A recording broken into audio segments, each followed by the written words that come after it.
and welcome to our channel. My name is Lola, and on this channel we're talking about learning English as a second language.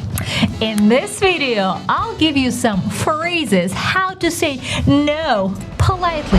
No, no, no, no, no, no, no, no, no, no, no, da, no. If you like learning real English from real life, consider subscribing and you won't miss our next episode. So, saying no is such an interesting thing because for a lot of people, it's a big deal. A lot of people consider saying no almost like saying something impolite. But the reality is, it's nice to convey our opinion without offending other person. And sometimes when we just say no, it sounds a little bit rude. It sounds like we're rejecting the person. Like, I don't want to deal with you. Bye. No, no. So here, I want to help you by giving a context and giving you words that will help you to, continue building a relationship with a person, even though you need to say no. First phrase, I appreciate the offer, but I will have to pass. It's very official, and what I like about that we are expressing gratitude from the very beginning.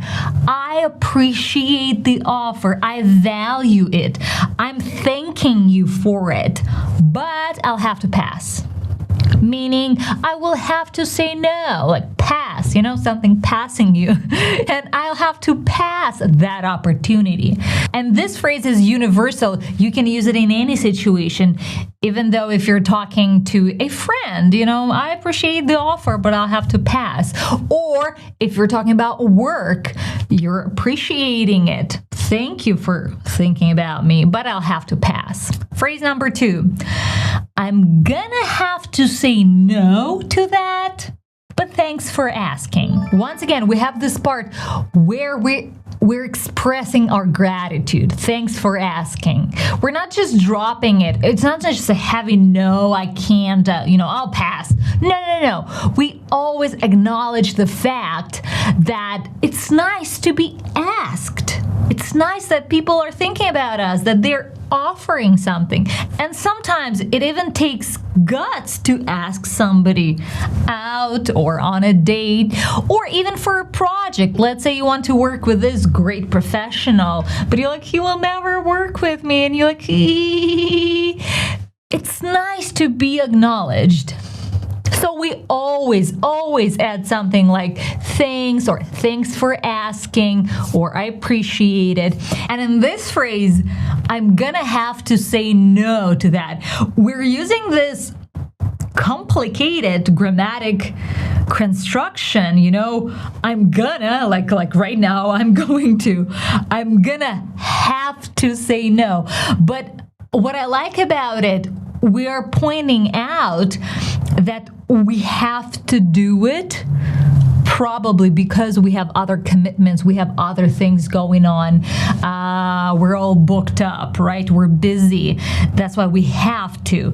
And that's why we're acknowledging the fact that we're thinking about it, but we will have to pass on that. That's why we're saying, I'm gonna have to say no, but thanks for asking. And once again, every time when I prepare videos for you, I always think about my real life and how do I say no politely?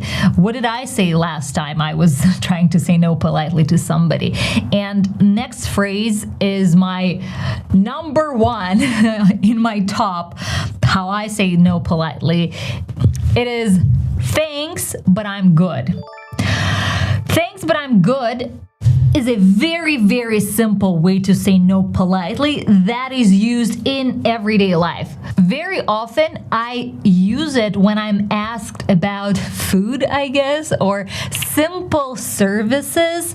For example, do you want milk in your coffee? Oh, thanks, I'm good. Meaning, I'm already having a good time, you know? Everything that I have right now is enough. I'm good, thanks. Let's say you're at the party and somebody's offering you something. Oh, you should try this. Oh, thanks, I'm good. Like, that could mean that you're full or you don't want to try it for whatever reason. You're good. Like, don't break my good. Don't break my enoughness. That's not a word, enoughness. I just made it up. Like, we're showing that we're having a great time already and you don't need to add anything on top.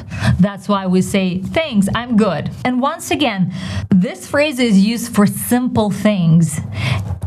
When we're talking about projects or work-related agreement, we will use other phrases and I'll give you them further. This one is just for your everyday life. So now let's say you're all busy because you have so much on your schedule, you have so much work or other commitments. Let's say not work necessarily, but you have to see your mom and you have to go do nails or whatever the commitments are.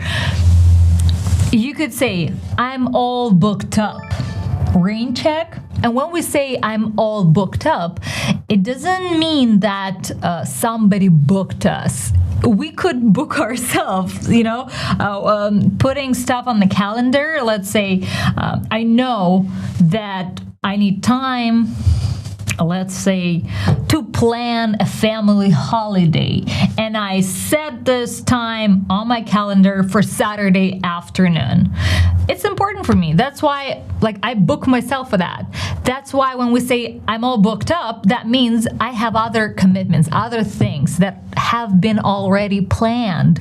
So for now, I'm all booked up. You know, I have this meeting, I have this commitment, I need to do this thing. Raincheck. By the way, speaking of Raincheck, some of you might be familiar with this. It's almost like a slang word.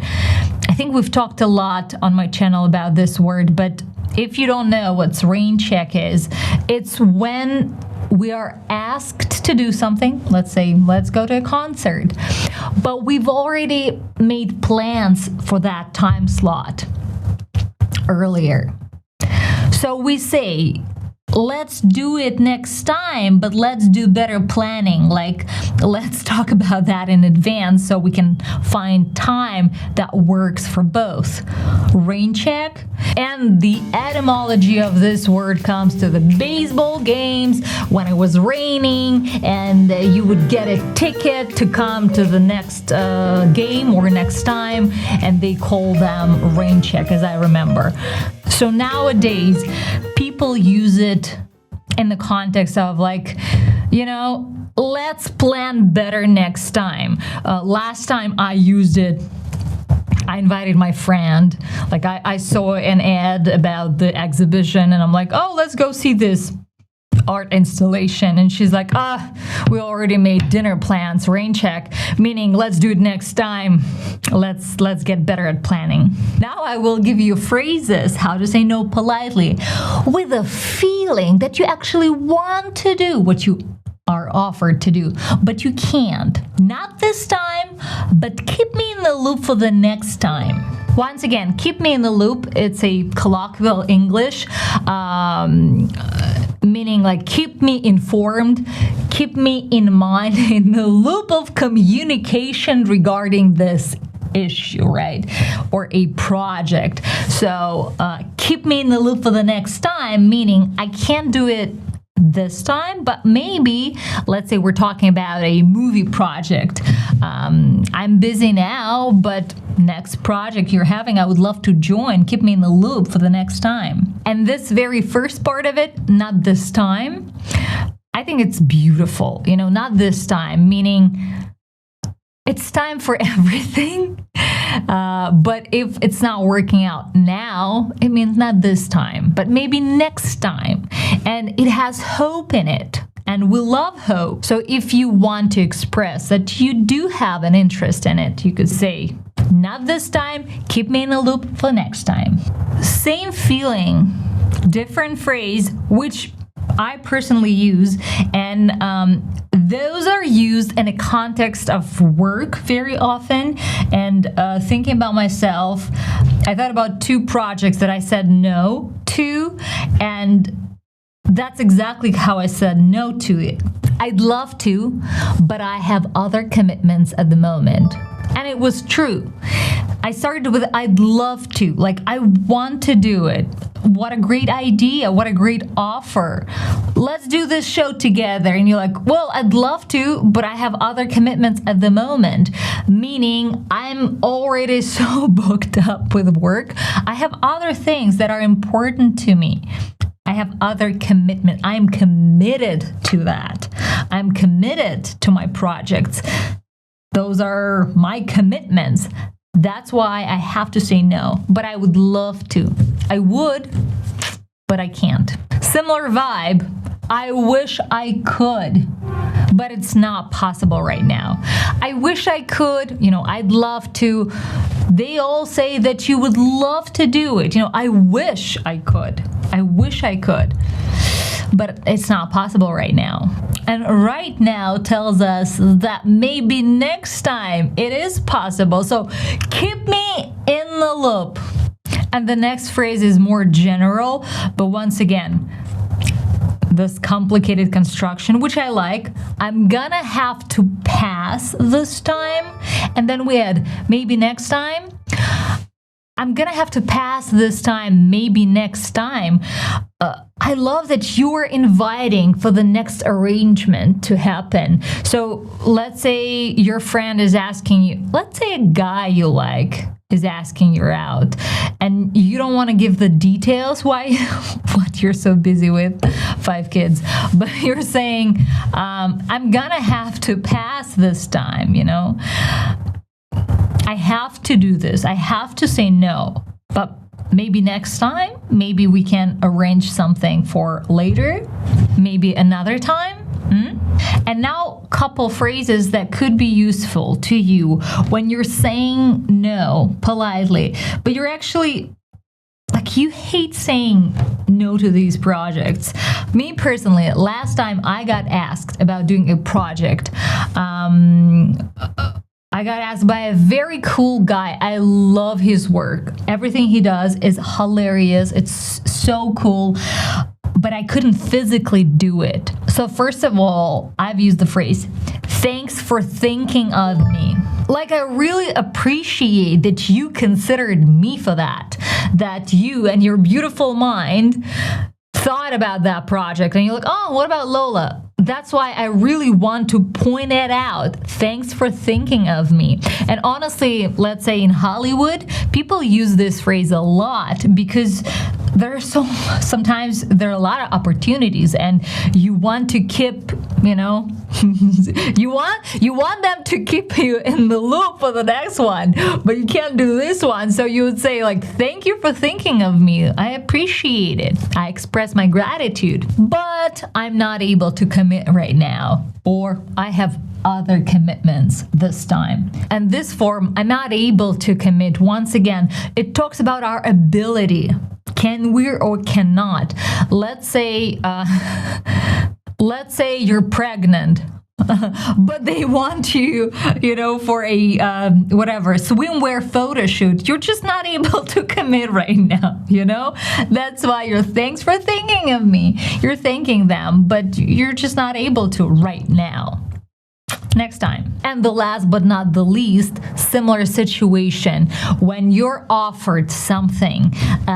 Very often when in work-related environment, somebody starts doing a new thing, let's say new company, new project, new startup. I think it's always a good idea when they explain it to you, like, hey, we're doing this, it would be nice if you can, join us. I think it's always so nice to congratulate these people, like congratulations on the project, I congratulate you. I acknowledge the fact that it's so nice that you're doing things, congratulations on the project.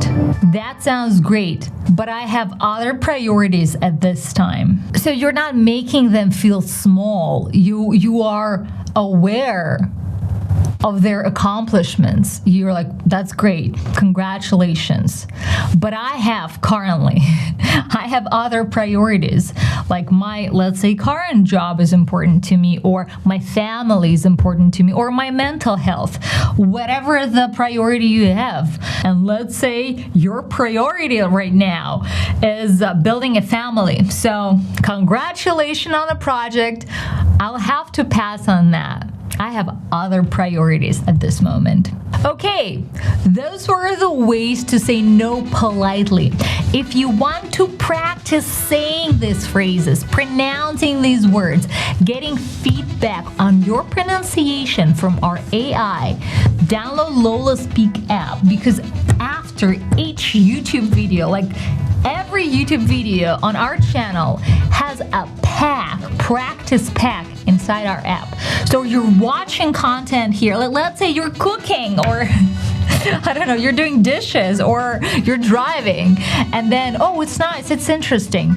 But just watching doesn't do much. We want you to practice speaking English. That's why after watching this video, you go on the app and you're speaking English with LOLA SPEAK. I hope I was expressive enough. Let me know what other topics interest you, and we'll be happy to make videos for you. See you next Friday.